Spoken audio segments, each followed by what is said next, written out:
This week, we're going to look at 3 shots and build on what we've already learned.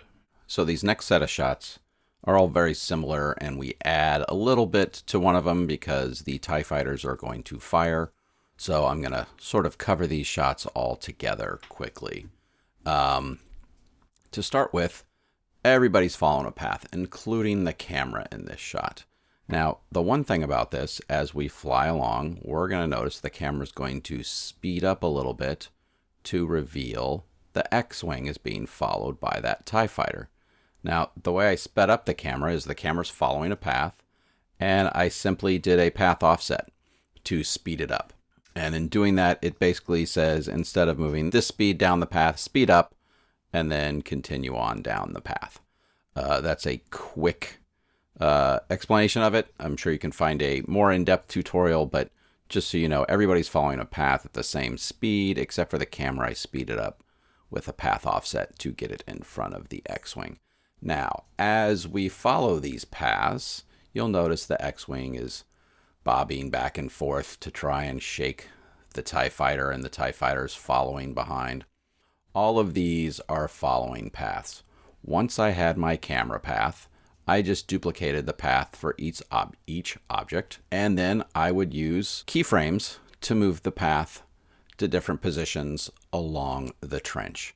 Now, the other way I could have done this is I could have gone into edit mode and taken each of the vertices and try to move them and line them up, but that is extremely difficult to do in this long trench. As you can see here, it would just take too much time. Actually, keyframing the paths was much more efficient in order to make my X-Wing and TIE fighter fly back and forth and have a little bit of a dogfight. Now, the rotation of the TIE fighter and the X-Wing are done by the controls, the empties that I set for them. And that is how I created this shot here. On to the next shot. Now, in this shot, the TIE fighter starts to shoot at the X-Wing as it is again evading the cannon fire coming from the TIE fighter.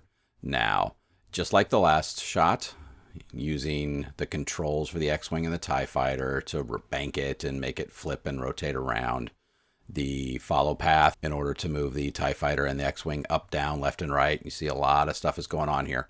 Now, the new thing we've added, or I've added, is the cannon fire. You can see this TIE fighter is shooting multiple times at this X-Wing, and it is missing. Now, how did I create the cannon fire? Let me see if I can get this back down here. Yeah, is it going to be seen? Where's that cannon fire? Come on, here we go. Okay, so here is the TIE fighter, and there we go. Nope, I'm gonna get that cannon fire. I'll find it. Boink. Maybe it's down here. It's easier to find down here. There it is. I'll see it right here. So this cannon fire, I'm gonna zoom out here a little bit. If we look down here, it is just floating here in space. It doesn't exist yet because the scale is 0, and I have it here floating in space because I found it easier to have the cannon fire be where my TIE fighter is about to show up. My TIE fighter's back here. My cannon fire is here. I lined up my cannon fire with where the TIE fighter is in the next 1/24th of a second, because we're doing 24 frames per second, where it's going to be here along the timeline.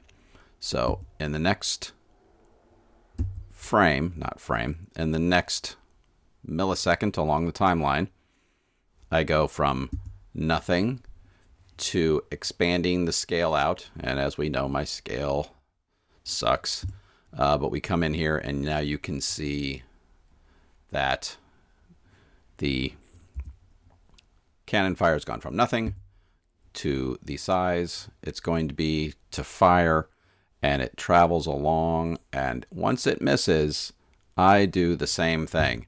I take that cannon fire, and because it's out of frame and because I don't want to continue to keyframe it all the way down the trench, I just made it disappear to nothing. Where is it? Let's find it. There it is. So you see it's nothing. It's past the X-Wing. And then you're about to see the X-Wing in a couple 2/24 of a second as it goes along the timeline, passes where that cannon fire would be, and we would see it if I expanded it out. But I just took the cannon fire, made it go from 0 scale to full scale, back to 0 scale, as this TIE fighter continues to shoot and miss our X-Wing. All right, on to the next shot. So once again, my X-Wing and TIE fighter are flying down the trench.